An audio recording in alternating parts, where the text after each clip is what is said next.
So I'm not sure how much y'all keep up with my other videos. I have a wide variety of things on my YouTube channel, and I'm just kind of doing what's fun and what interests me. But I really like to interview, and I interviewed a guy that goes by the moniker Corn Diff, and it was about an interview that he did with a comedian, Chad Zumock.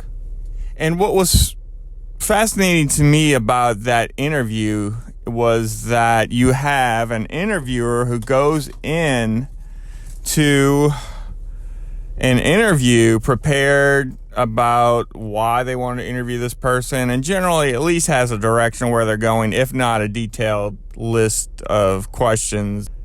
So there's a reason they're called a guest. As a person that interviews myself, I look at anyone on my show as a real guest, like as if they were in my home. I'm not looking to ambush anyone. I mean, obviously there is that style of interview, but it's not my style. So Corn Diff got his first interview with a comedian who is known to be, has the potential to be combative, I guess you'd say.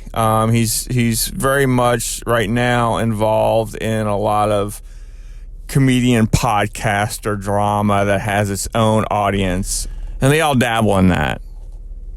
But the interview, Corn Diff being I would say an amateur, being that it's his first interview, and Chad Zumock being a seasoned on-mic professional in his radio days and getting in front of an audience live at a comedy show, being a comedian, and now podcasting, having his own show. So he's a little bit more comfortable in that realm.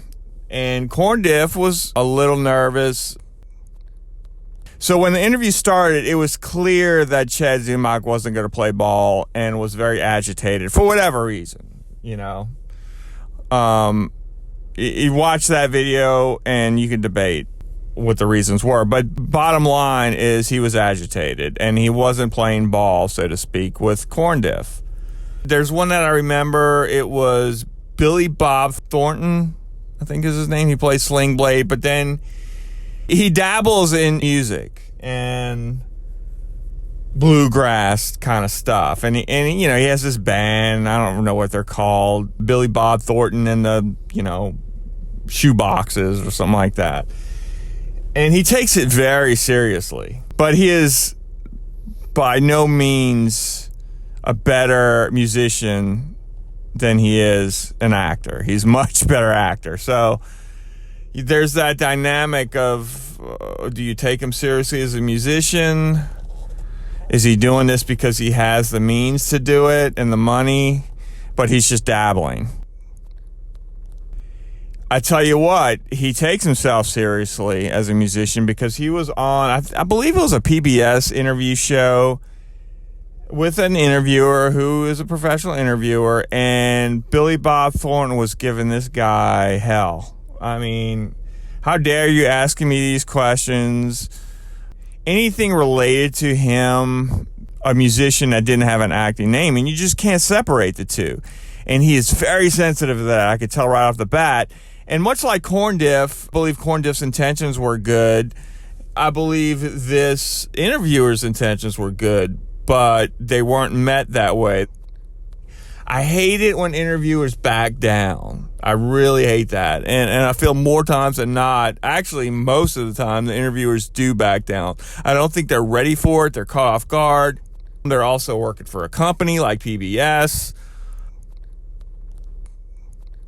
Back to the interview with Corn Diff, I thought he did a good job with his dry humor, with not taking offense, rolling with it. I thought he did a good job, and he had some funny one-liners in there.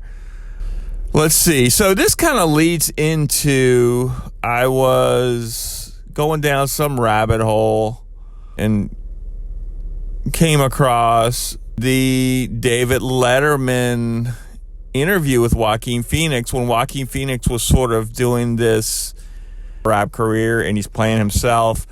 And it seemed like he went on Letterman's show in character, and it was very awkward, you could see David Letterman was not ready for or didn't know. So they kind of ambushed him.